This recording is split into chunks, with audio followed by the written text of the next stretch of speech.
So, as a company, we have decided to create a salary guide for 2023, 2024. And we did a bit of research on the new market and we found a few things. So, obviously, Australia, we still have the ongoing skill shortage, and the pay increases they're steady. I wouldn't say that they're enormous, but they are steady. But another thing that we have noticed as well is the mining industry. It's at a stage where it's booming and salaries are at an all-time high. And our smaller clients or smaller companies throughout Australia aren't able to match that same salary as what people in a FIFO role or even just an office-based mining role is still quite high compared to sort of the other salaries that are being offered. So we're finding it's really hard to compare a mining job to another job. And if somebody does want to get out of mining, if they're over that FIFO or like being away from home, working away from home, and they're really wanting to come back to spend that family time and to have sort of, I guess you could say it's a normal job, they're finding it really hard to leave the industry because the salaries just aren't up to the level of what they need. And I think with the cost of living and everything as well, they do need to maintain that higher salary, but they can't because a normal job can't meet that. So we're really it's a big gap that we're noticing in the market as well. And people are wanting to leave or wanting to sort of do something different, but they're not able to because salaries just aren't at the level that they need it. And I think that's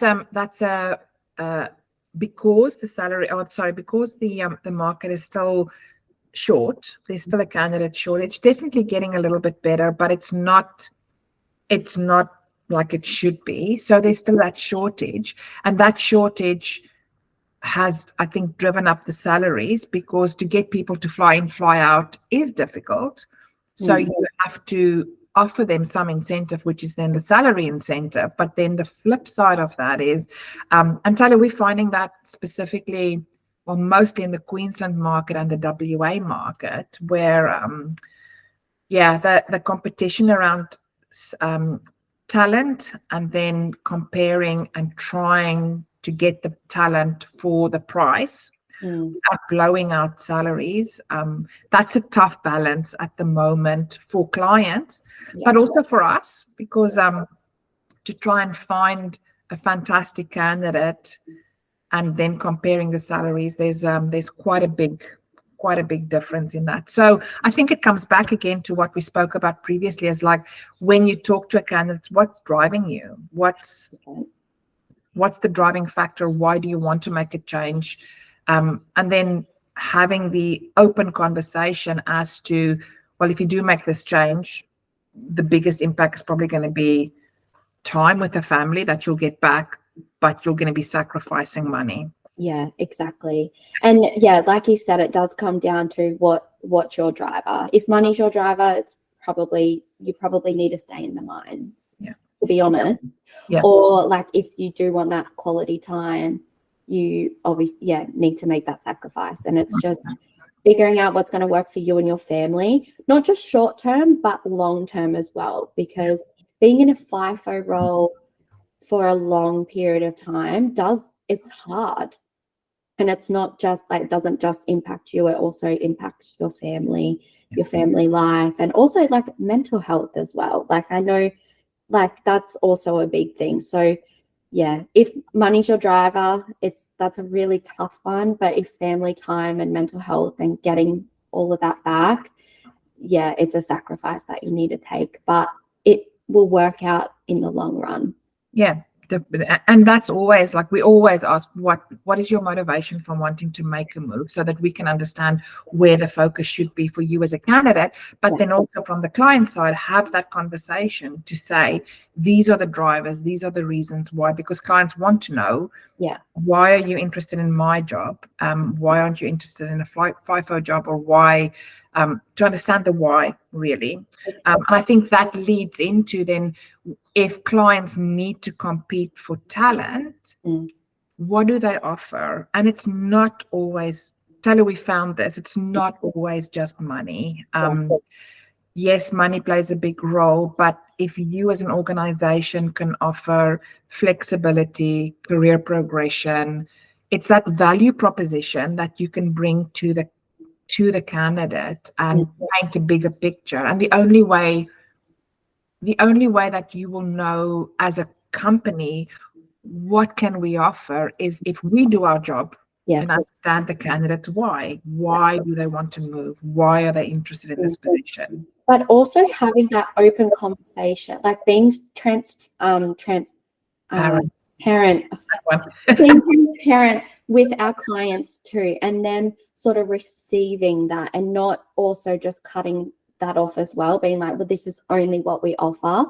Where if we've got a really good candidate, we can be open and honest with them, but then also open that up to our clients so they can be like, okay, well, how about we work on this and maybe we'll meet you 50-50, but we can't move the salary, but maybe we can do something else here, and like all of that as well. So like you always say, it's a dance that we all need to work on, and having that transparency with the client, but also with the candidate, and coming to an agreement with the three parties involved.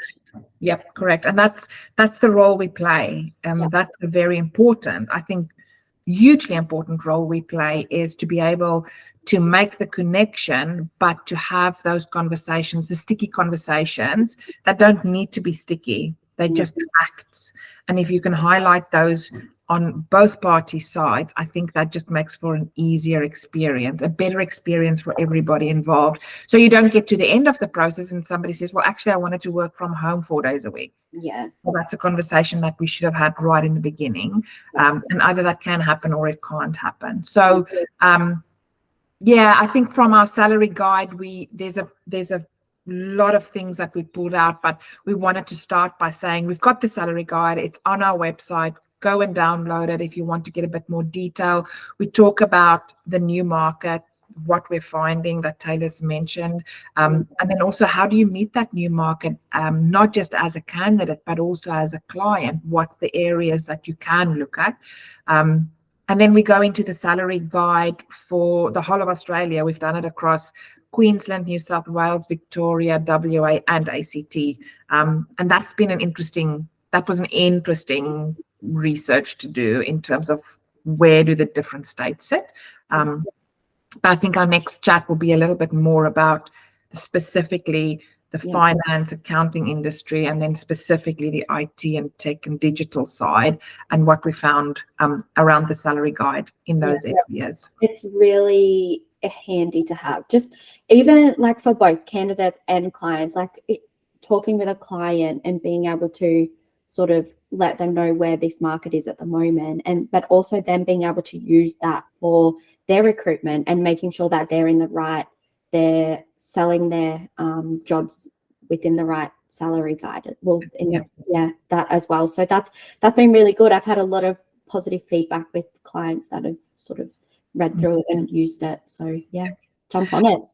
And exactly. And maybe just as an underlining note, it's just a guide. This is not a black and white. This is what it is. There's definitely movement either way. So it's a guide to get an idea, to start a conversation. And again, that's just the money side. There's so much more than just the money. So go to the website, montagu.com.au. By all means, download it if you want to have a conversation about anything. Reach out to Taylor, reach out to myself. We're happy to chat through that. Yeah. We'll grab you a coffee. Yes.